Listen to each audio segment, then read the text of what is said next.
Your training course taught you how to inject. It taught you nothing about how to run a business. And the gap between being a good practitioner and building a clinic that actually works is where most people quietly struggle for years. I started in a back garden room with a £10,000 personal loan. I had no investors, no business background, and I made every single mistake I'm about to tell you so you don't have to. These are 5 things I wish someone had told me before I started out that you should definitely know too. Hi guys, and welcome back to my YouTube channel. I'm Nurse Sarah Louise, the CEO and founder of the business Injection. Today, we're going to run through the top 5 things that I wish I knew as an aesthetic practitioner. First of all, we're going to dive straight into number 1, which I consider as one of the most important factors I should have implemented first. Number 1, building a brand, not a service menu.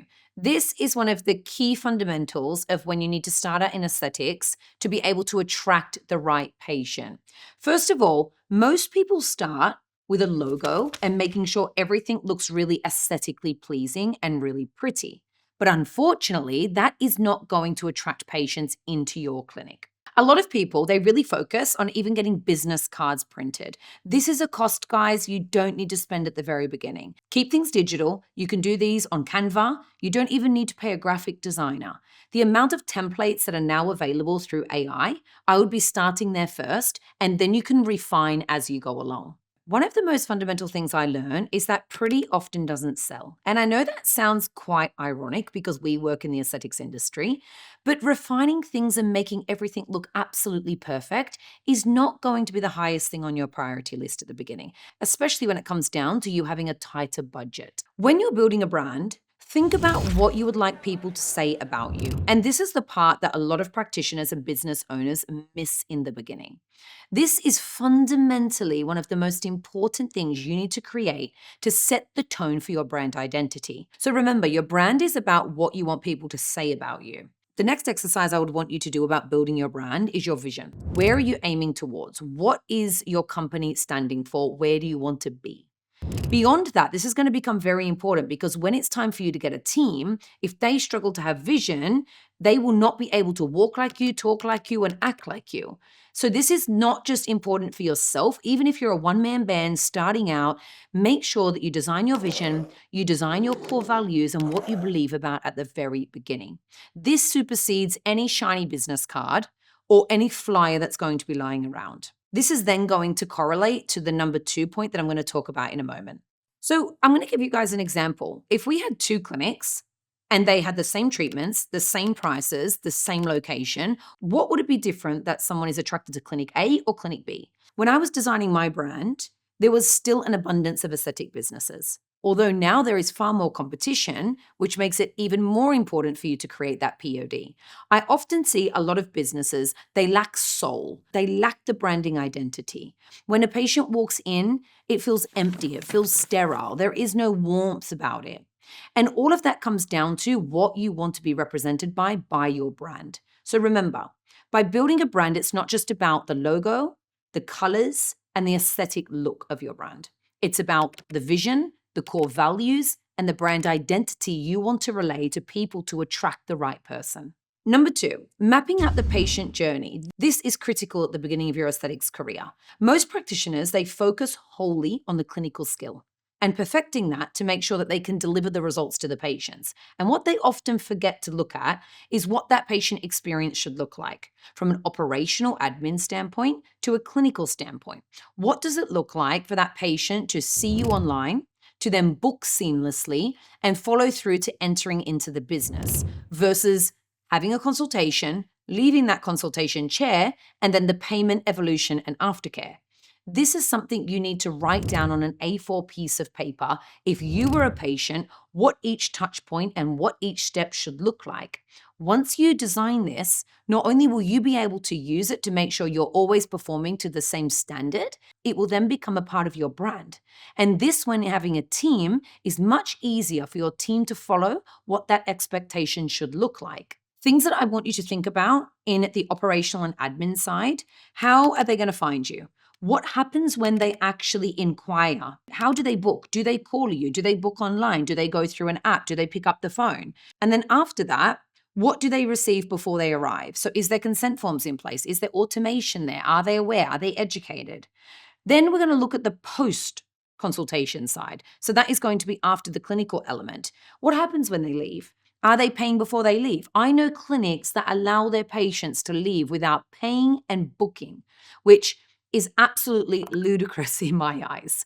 These things need to be mapped into that patient journey so that there is a clear expectation for the patient and for yourself and your team. Something I really focused on in SLA was making sure that all of my patients had a seamless booking experience. I always wanted to make sure that their consent forms are always completed before they come into the business. This really enhances the patient journey, not only from a safety perspective, because I know my patients are not going to forget maybe about what medications they're taking, what kind of treatments they've had in the past, because something I found was when our patients were coming into the clinic and doing their consultation forms in the reception, often they were totally distracted. They wanted to look at the TV. They wanted to talk to someone in reception. They wanted to see who was sitting around them. And at that point, they've suddenly forgotten about what medications they're taking, how many times they've had their lip filler, where they've had it, what products they've had. And this is very important information that you need to safely treat this patient. But beyond that, it allows the patient to answer these questions in a safe space. It then allows them to be less anxious when they turn up and to have those nice conversations with your admin team and interact and talk about what the new treatments are available. Something you'll hear me say quite a lot is that an educated patient is a more satisfied patient. And the reason I say that is because the more we can prep our patients and them have an expectation and it be transparent about what they should expect when they come, this is going to make them more satisfied, more relaxed, and less anxious before arrival. So having the patient journey mapped out on the operational and admin side and the clinical side is equally as important for you and the patient and also for the team that you're going to create in the future. The third thing I would do is get a booking system. Now, whatever that looks like, you have Fresher, ANS, Forest, Paboo, all these types of booking softwares are really going to alleviate the capacity you need to work and do a lot more physical manpower. This is something I relied on at the beginning of my journey because I couldn't afford to have admin. So I knew that the most important employee in my clinic was actually going to be my CRM system. And this is something I created as a bit of a perception. I'm going to be honest.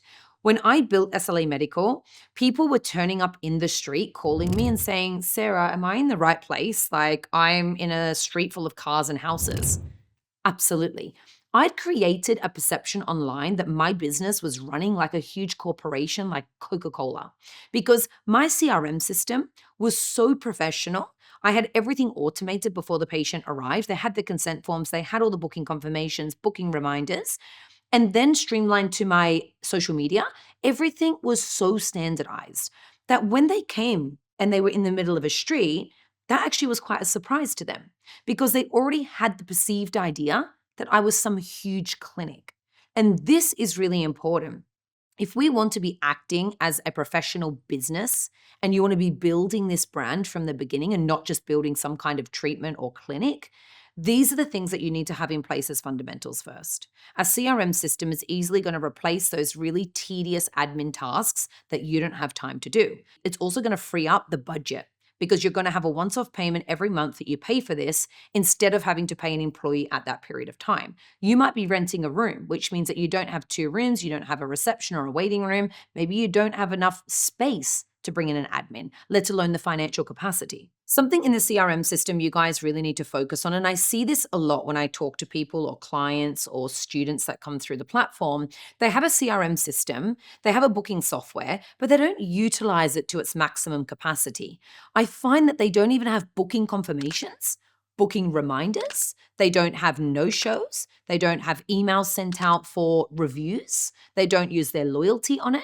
They really underutilize a lot of the features, which frees you up on admin time. So if the patients are having all of this information given to them before they come, at least you know then that they're prepped, they're prepared. And that takes off all of those questions that you're going to get sent on a Sunday night via WhatsApp by every patient that is saying, where do I go? What's the address? What's the GPS? How long does it take to get to you? Is there parking?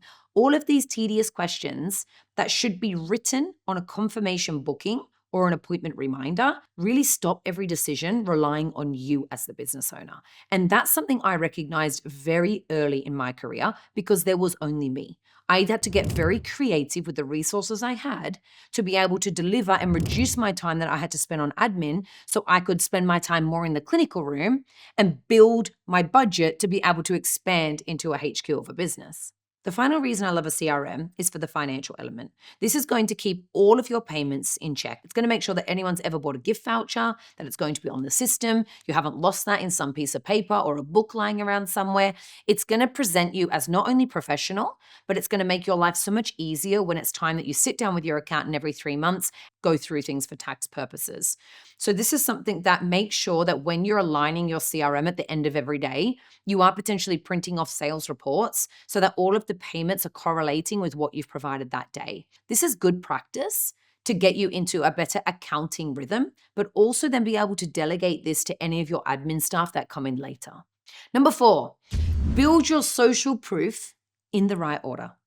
Guys, this is something I see a lot of questions come through all the time. Where do I start online? How much money should I spend on my social media? Should I get a social media content creator and a social media manager? I'm going to tell you the order in which I would want you to build your social proof online and why this is so important. Most practitioners I see will go straight to Instagram. Yes, because it's free. Yes, because it is an abundance of marketing. And yes, it is going to get you great exposure. But the thing they miss is going through Google My Business first. You want to act like a business and you want to become a brand. You then need to give yourself exposure online. And where is the best place to do that? Google.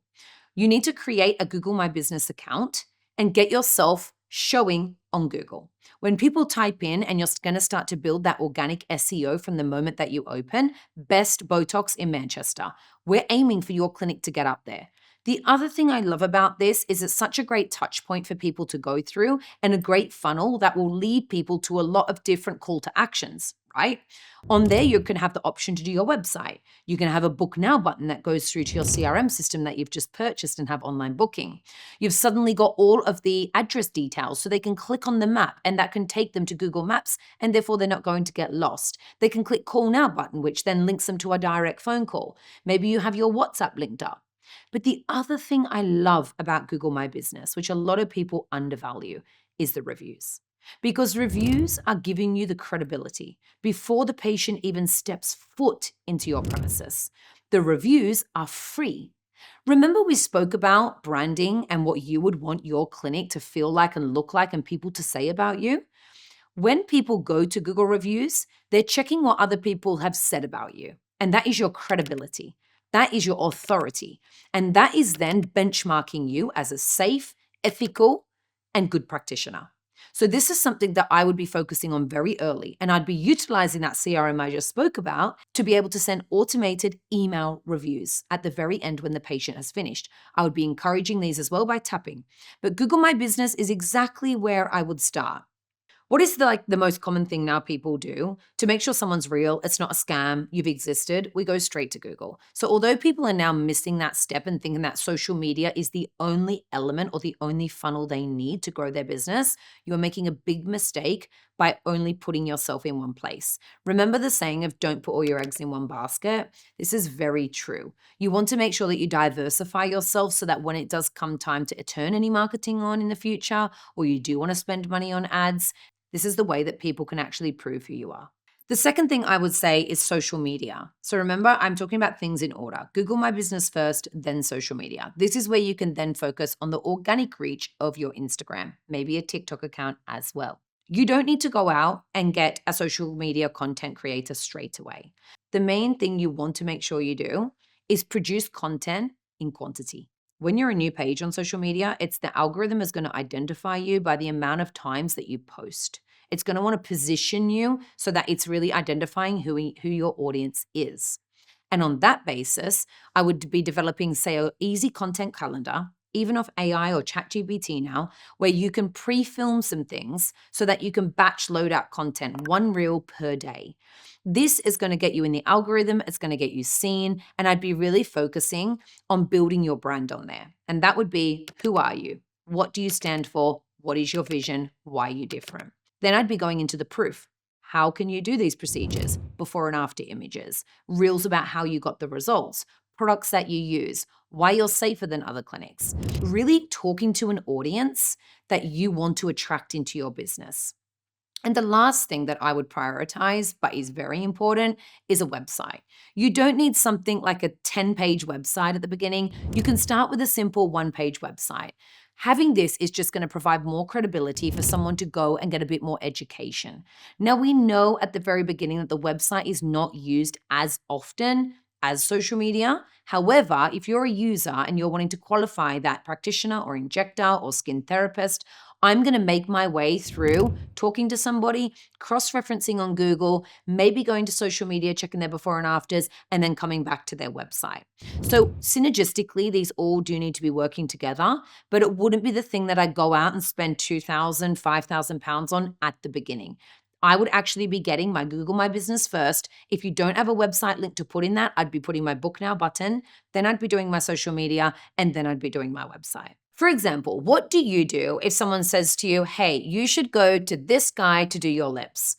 First of all, you're going to go straight to Instagram. You're going to cross-reference exactly their before and after photos. Does he do the lips that I like? Does he do the type of natural looking? What kind of filler does he use? How many has he done? Then I'm going to go back to Google. Where is he located? Then I'm going to go over to his website.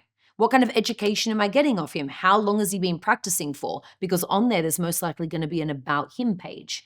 Then I'm going to go maybe to the online booking. I'm going to check out how much it is and when his availability is. Remember, as a consumer on the other side, we have to think about what that journey looks like. So this is why it's so important to always have those key elements in place when you're starting out. And the fifth thing I wish I knew at the very beginning was staying niche in what you offer. Often I see practitioners that want to be a jack of all trades and literally become a master at none. I quickly learned that I didn't need to have every single modality and to offer every treatment to make me good at what I did. It was about me understanding, first of all, who I was attracting to the business and talking to that exact consumer. Saying that, okay, maybe I'm not the biggest, but I want to be the best at lip filler and Botox. Staying niche enables you to provide more content, it enables you to get more trust and talk to a catchment that is more ready to buy your product.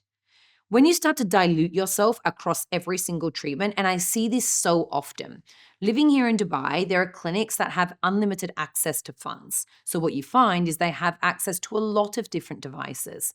And unfortunately, they get very lost in their offering. Suddenly, they don't know what they stand for. They don't know what their brand identity. And all of a sudden, it's that race to the bottom.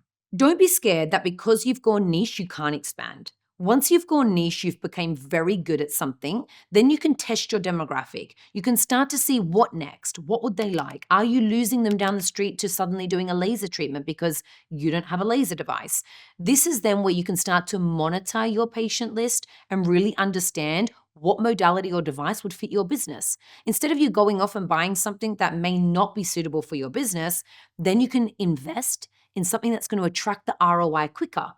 This is exactly how I worked my way through methodically in aesthetics. I didn't want to be a jack of all trades. I don't have a million different devices. I really wanted to be known for the niche treatments that we offered, and we wanted to be the experts just in that. It's something that is going to help you grow quicker, scale quicker, and equally build a brand for something that you're known for. I had a conversation recently with somebody about rhinoplasty, and they were saying to me, this surgeon does absolutely everything. You can have the full makeover. And I said, but are they niche or specialized in just doing noses? Because if I'm going to a surgeon, I'm wanting to make sure that the procedure I'm going for, they're doing this day in, day out. They're a master, they're an expert, they do a lot of training, they do education, and they know so precisely about the results that they're going to be providing because they really focus on one or two or three treatments that they're so good at.